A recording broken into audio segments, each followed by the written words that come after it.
ఈరోజు నంబూరులో గౌరవ ముఖ్యమంత్రి శ్రీ నారా చంద్రబాబు నాయుడు గారి నేతృత్వంలో ఆయన ఆధ్వర్యంలో స్వచ్ఛాంధ్ర స్వచ్ఛ దివస్ ఈ కార్యక్రమం ఇనిషియేట్ చేస్తా ఉన్నాం.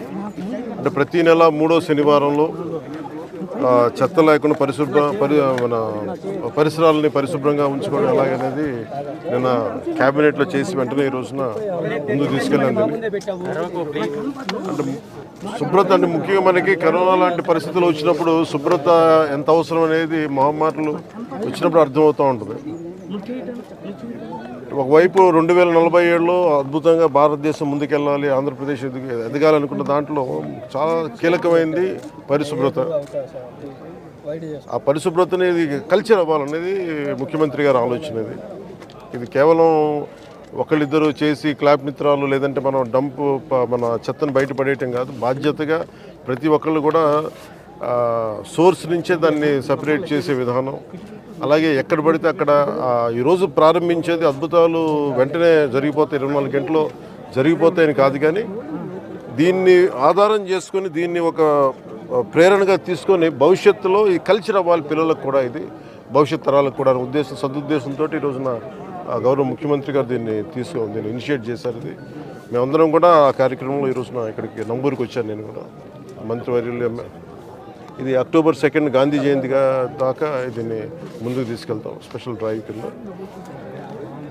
ఈ సందర్భంలో నేను ప్రతి ఒక్కరిని కోరుకునేది కూడా మన ఈ చెత్త నుంచి సంపదని సృష్టించేది అలా సర్క్యులర్ ఎకానమీ. అంటే ఈరోజు మనం చూస్తే మనం ఏదైతే మనం తినిపడేసిన వ్యర్థాలు అయితే ఏవైతే ఉన్నాయో ఒక్కొక్కటి చూస్తూ ఉంటే ఒక్కొక్కటి చెత్తని కూడా చూస్తే ఒక్కొక్కటి కిలో 15 రూపాయలకి అమ్మగలిగి దాని నుంచి వర్మీ కంపోస్ట్ తయారు చేయడం, రకరకాల సంపదని సృష్టించే మార్గాలు చాలా ఉన్నాయి. అవన్నీ పర్యవేక్షించాము ఇవన్నీ.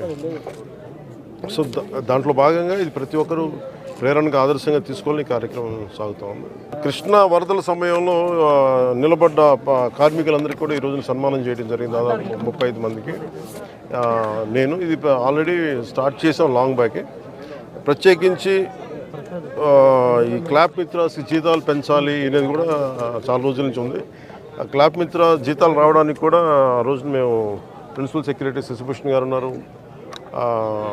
మొత్తం వీళ్ళందరి దగ్గర నుంచి తీసుకొని ముందుకు తీసుకెళ్ళి క్లాప్ మిత్రకు సకాలంలో జీతాలు గత ప్రభుత్వంలో బకాయిలు ఉన్న జీతాలను కూడా వెంటనే చెల్లించడం జరిగింది.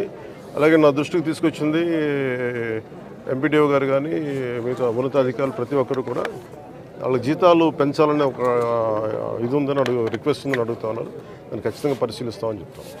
పారిశుద్ధ్య కార్మికులకి చాలామంది ఇంకా టెంపరీగా చేస్తున్నారు, చాలా ఇబ్బందులు పడుతున్నారు. మురుగు కలెక్ట్ చేయడం అనేది మనం జనరల్గా పబ్లిక్ అసలు ఆలోచించడానికి ఇష్టపడరు.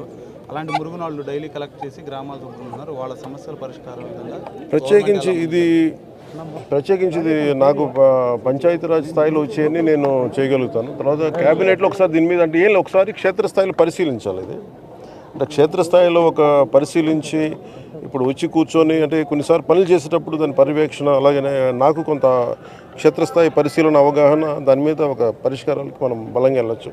దీనికి కొంత మోటివేషన్తో చేయాలి. ఇది మీరు అన్నది చాలా సబబు. అది అంటే అది మిగతా వాళ్ళు ఎవరు వెళ్ళలేంది మనం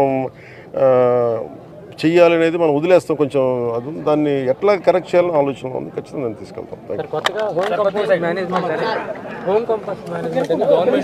ఒక నిమిషం, ఇందాక నేను చెప్పిన దాంట్లో కూడా అదే ఉంది. అంటే ఒకటి ఇక్కడ దాకా తీసుకురావడం, ఒకటి ఉదాహరణకి నాకు చిన్నప్పుడు ఇళ్లలోనే మాకు ఉల్లిపాయ ఉన్న కోడిగుడ్డు చెత్త ఉన్న దాన్ని తీసుకెళ్ళి మేము రోజా కుండీలు వేసేవాళ్ళం. సో అంటే అది సహజంగా ఉండే తిరిగి రివైవ్ చేయాలి. అది కొత్తగా ఉన్నది కాదు, కానీ అలా కాకుండా కొంచెం దీన్ని సైంటిఫిక్గా మెథాడికల్గా చేయాలంటే అది కూడా అట్ సోర్సు ఇళ్లలోనే కొంత వ్యర్థాలను తగ్గించేలాగా. అలాగే హాస్పిటల్ నుంచి వచ్చేది ప్రత్యేకించింది, అది పొల్యూషన్ కంట్రోల్ బోర్డు అధికారులతో కూడా మాట్లాడాను ఈ మధ్యన. అది కొన్ని హాస్పిటల్స్లో కూడా దానికి కొంత రెగ్యులేషన్ చేయాలి, కొంచెం రెగ్యులేట్ చేయాలి. వాళ్ళు అందరూ డంప్ చేస్తున్నారా అంటే ముఖ్యంగా హాస్పిటల్ హెజార్డస్ వేస్ట్ బయటికి రాకూడదు. అది ఎంత వస్తున్నాయనేది అది కూడా ఒక దృష్టిలో ఉంది.